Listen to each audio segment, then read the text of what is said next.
welcome to One Good Meal with Sherry. Today we're going to be making spicy tortellini chowder, some French bread, and a good salad to go along with it. This is one of my family's favorite soups. We just call it tortellini soup. And it's so good. It doesn't have any meat in it, so it's vegetarian, but it has a lot of dairy, so it's not vegan if that's what you're looking for.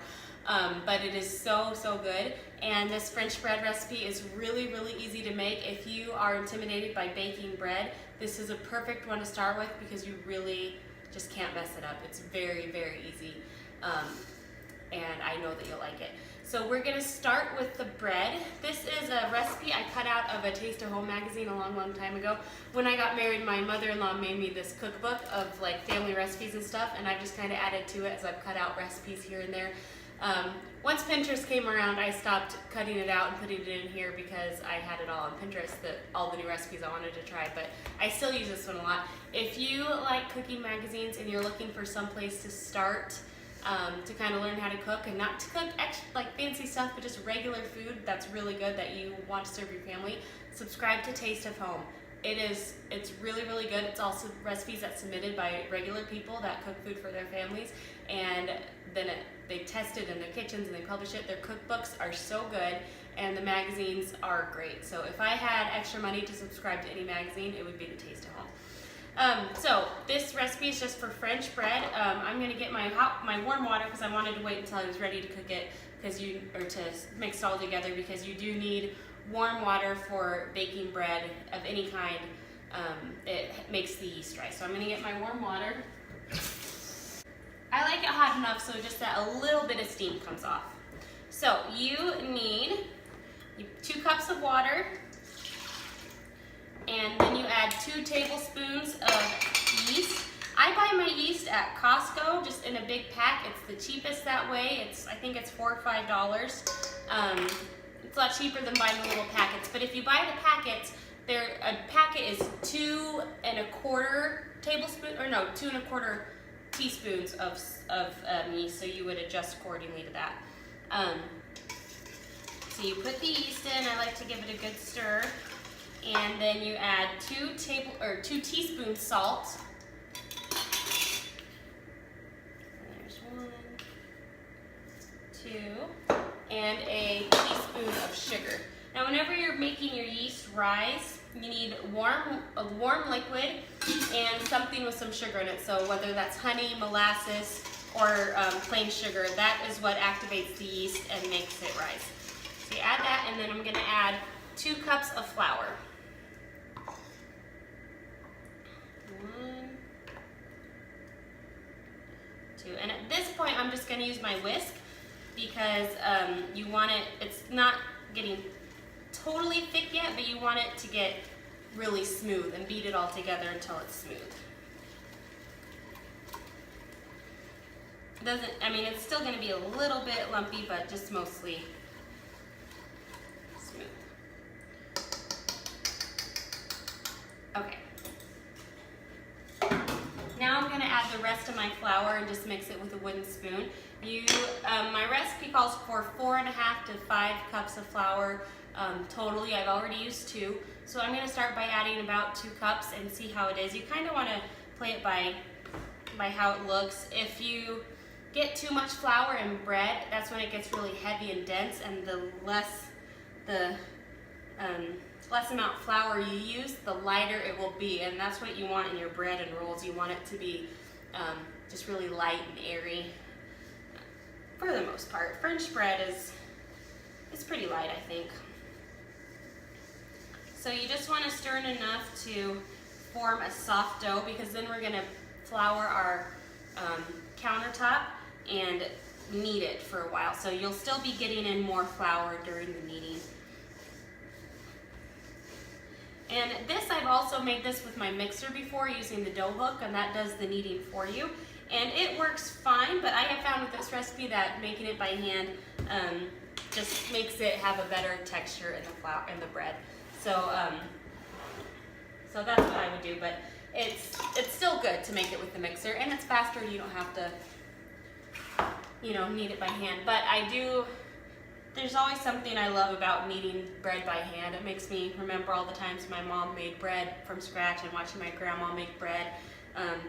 Just seems like the right thing to do is to knead it. And my kids usually love doing that. They're taking notes right now. They love to knead bread. Most kids do. It feels pretty cool. Okay. So I'm gonna sprinkle a little bit of flour on top. I'm gonna take off my ring so it doesn't get all doughy. Oh, it's a little stuck. All right. So to knead bread, you just kind of start flipping it over and then push it down on top of itself. And this way it just works all the flour in. So it says to knead it for about 6 to 8 minutes. So you want to knead it until it's nice and elastic. I think this is actually pretty good. I'm not going to do it the whole 6 minutes because I like the texture it is right now. So you see I can handle it without it being too sticky, and it will stretch if I let it go, but it's still easily pliable and you can form it into whatever shape you want. So I'm gonna get out my bowl, spray it and cover it and let it rise. And then while that's rising, I'm gonna chop up all my vegetables for the soup so they'll be ready to go. And then the soup should come together pretty quickly. All right, so as you can see, the dough has risen up really nicely. If you push on it, it kind of pops back up, gets a little elastic. And so now I'm going to form it into the rolls. So you just dump it out on a lightly floured surface. I've just got a little bit of flour spread out on my countertop here. And then we're gonna divide it in half. About half, one might be a little larger than the other. And just kind of form it into about a 12-inch long, foot long loaf. So, and it's not gonna look perfect. If there's one thing you should know about me is that nothing I do is ever quite perfect. I'm not a perfectionist by any means, and especially with food, I don't care as much about how it looks as how it tastes. So I'm not a professionally trained chef, not trained in any way. This is just kind of how I like to do things. When I cut things up, they're never quite uniform, all one piece, but or my loaves aren't going to look exactly the same, but that's okay because I care about how things taste more than how they look. As you can tell, because I keep doing videos or I'm not wearing any makeup or presenting myself in a nice way. But that's okay, because looks aren't important. What matters is what's inside, personally and with the food, how they taste. So just do it like that. This one's a little wider. So we're gonna cover it back up again and let them rise for 30 minutes. And while they're rising for 30 minutes, I'm gonna start the soup. I've chopped up all the vegetables that go in it, and we will start cooking that in just a moment. Like most things in my life, that did not go as planned. I haven't even gotten the soup started, but the bread is ready to go in the oven. Once we got off the bus, got homework started, then we had a math homework crisis, and then the baby fell down and needed me to hold her for a long time, and I just got Aladdin turned on for them upstairs, and now we can get going. So dinner skin might be a little bit late tonight, but that's real life. So the bread has risen and it's ready to go in the oven. I have the oven preheating to 450, and there's just a couple more things to do for this bread. What you want to do is get out a nice sharp serrated knife, and you're going to score the tops of the bread. Just make little diagonal cuts in it, about 3 or 4 per loaf. You don't want to cut down super deep, just a little bit. So then we're gonna bake it at 450 for about 15 to 20 minutes. Keep an eye on it because at that high of a heat, it will brown very quickly. You just want it to be golden brown. You can tell by looking at it what a good French loaf looks like when it's done. So we're gonna do that, and then I will start the soup finally. Luckily, the soup doesn't take very long, especially if you have everything pre-chopped, so we'll get that going. All right, now I can finally make the soup. I've got the bread in the oven and the timer set for 15 minutes. At that point, I'll check it and see how it's going. So for the soup, you just melt a tablespoon of butter. I usually do a little bit more because I found that tablespoon isn't really quite enough. Let me fix this a little better. Okay. Oh, now you can see the corner of my fridge. Okay. So what we're gonna do is melt the butter, and then we're gonna start with sauteing our vegetables. So we have, oh, this is a horrible angle. Okay, I think that's better. I have already chopped up, I have a poblano pepper, dice and remove the inside with the little seeds, the membranes I think they're called, a red pepper, sweet red pepper, a jalapeno pepper. I only did about half because my kids won't eat it if it's too spicy. So if you want it spicier, add the whole jalapeno or add some extra. You can make it as spicy as you want. An onion and a few cloves of garlic pressed through my garlic press. And sometimes I'll make this a double batch of soup because it really is our favorite soup. So then just do double that. The recipe calls for like a half a cup of sweet pepper, half a cup of poblano, 2/3 cup. I don't measure those by a cup because I know that I like all the flavors of those things. So I usually just do a whole red pepper, a whole poblano, a whole onion, just so I get the flavors that I want. So now we're going to saute them, and this smells so good while it's sauteing. All those different peppers kind of mixed together, and the onion and the garlic, it makes a really, really good smell. So give it a stir so that it's all coated. Cook it over about medium-high heat, and we're just gonna saute it for a few minutes until the onions get translucent, and you can tell when they're ready to go. So we are going to let those saute, and then we will go from there. Oh, I got this recipe, the spicy tortellini chowder, from this cookbook. It's the Better Homes and Gardens biggest books of soups and stews. If you like soups and you like experimenting, try this cookbook. It's very, very good. It's got a lot of really good recipes. All right. Okay, so my vegetables have been sauteing and I'm ready to add the rest of the stuff to the soup. We're gonna do 3 cups of chicken broth. I use the chicken bouillon cubes because they're cheaper and I cook a lot. So when you cook a lot, you go through a lot of chicken broth if you use recipes like that. So I just do the chicken bouillon cubes. So I'm gonna add, it's 1 per cup. I'm gonna add an extra one because I feel like that gives it more flavor. And then you add a teaspoon of cumin, a 1/4 teaspoon of salt, a 1/4 teaspoon of black pepper, and an 1/8 teaspoon of cayenne pepper. So I've got that already, and I'm gonna stir that in. And then we're also going to add about 2 cups of chopped and diced potatoes, peeled diced potatoes. We got that going. You bring it to a boil and cover it once it's boiling and let it simmer for about 20 minutes so that the potatoes can get soft and all the flavors kind of mix together. And while that is going, I'm gonna get my other pot of water boiling for the tortellini. You can use the frozen or the refrigerated kind. I usually use the frozen because it's usually a little less expensive than the refrigerated kind.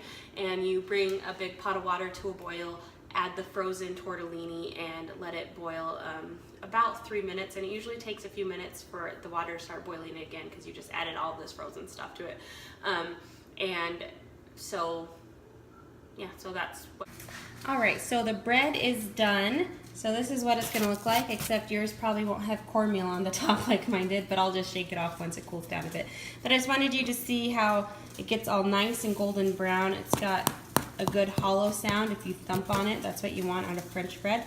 And it just looks really, really beautiful. And then I'm gonna come over here and show you the soup just started boiling. This is what it will look like. It's got all those pretty red peppers and green peppers and the potatoes. So now that it is boiling, I'm gonna turn it down to low because my stove goes pretty hot. And I left the lid over here. Sorry. And then I'm just gonna cover it up with my lid and set my timer for about 20 minutes, 23. That's what I usually do. And I've got this other pot of water just heating up so that I can cook the tortellini. So that's where we are. Now I'm just making a salad to go along with it. I've got chopped lettuce that I rinsed, walnuts, craisins, and some goat cheese. I usually make this salad with romaine lettuce or red leaf or green leaf, but all I had in the fridge was iceberg lettuce, so we're just gonna use that because you gotta use what you already have. So I'm also going to add to it right before it's time to eat, chop up and dice up a Granny Smith apple. You can use any kind of apple with it. I just don't want it getting brown while we're waiting for everything to eat. So I'm gonna make just a basic honey balsamic dressing. This is a really, really good dressing. It's got a really nice mild flavor, but it's a little sweet too from the honey. So it's a half a cup of olive oil. That's a quarter. Okay.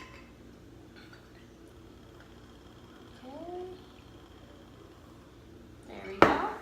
And then a half a cup of balsamic vinegar.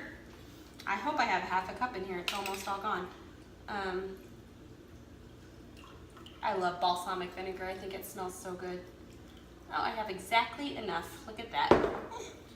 And then a quarter cup of honey.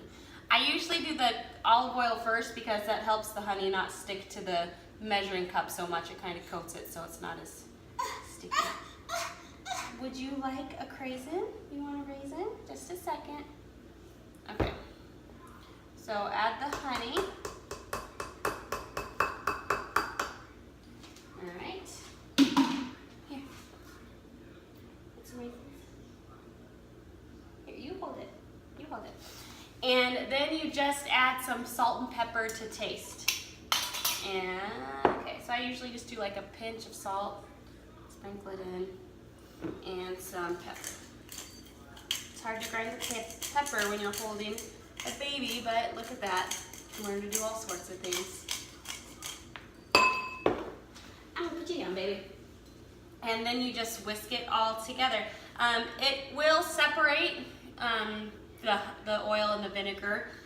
So before you put it on your salad, just give it another whisk. Or if you put it in like a salad mixer or salad spinner. What's the word I'm looking for? A dressing, oil and vinegar thing, then you just shake it up. That's really annoying that I can't even think of what I need to say. Kids just kill your brain, and your brains don't work anymore after you have kids. I used to be a lot smarter, but not as happy when I have my babies. Yes, more? All right, so this soup is done with its simmering for 20 minutes. The potatoes are nice and soft. The baby is screaming, so you know it's about time for it to be done.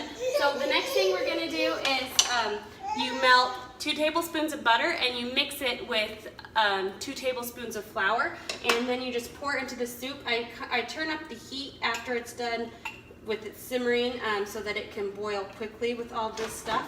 And mixing the frozen butter with the melted butter with the flour, and then you boil it for 1 minute, and that just really thickens up the soup, makes it really nice and thick. So you add that, let it boil for about a minute, and then we add all the rest of our stuff, the tortellini, some frozen corn. You can use a can of corn if you want. I just prefer frozen. I think it tastes better and has a better texture. And 2 cups of half and half, so a pint of half and half is exactly the right amount you need. So I'm letting it boil. I don't know if you can see, it's getting all thick, nice and thick. That's probably pretty good. So I'm going to add in the corn. Let's see, you add, how much? Doesn't even, where does it say? It says just add a can of corn. So I don't know, I just kind of eyeball it. Whatever's equivalent to a can of corn. And then I'm gonna add the half and half. And this is what makes it just really good. You wanna turn it down because that's gonna cool it down considerably. And you don't want it to boil once you add the half and half, because boiled, you know, dairy kind of gets curdly and gross. And then I'm gonna stir in my tortellini. Usually I just buy the white. I don't know why I bought the tri-colored one last time.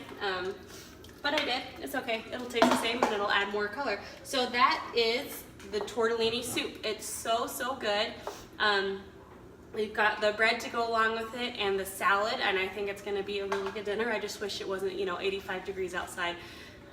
Soup's always a lot more enjoyable when you're eating it in cold weather, but the soup is still so good. We eat it all. We eat it all year round.